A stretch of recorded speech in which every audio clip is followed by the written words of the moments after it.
కొంచెం విప్పిన వెలిగి మళ్ళీ తొలకరి జల్లుల మేఘం మళ్ళీ అలజడి హృదయం మాడిన కూచిపోడి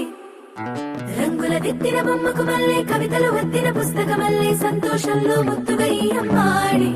ఆరారు ఋతువుల అందం ఒకటిగా కలిపి వింతలు ఏడు పక్కకు జరిపే కొత్తగా పుంతలు తొక్కెను ఈ అరవిందం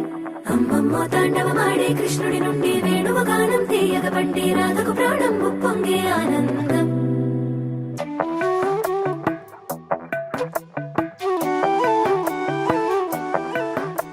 మధురము కదా ప్రతొక నడక నీతో కలిసేలా తరగని కథ మనదే కనుక మనసు మురిసినిలా ఒసురే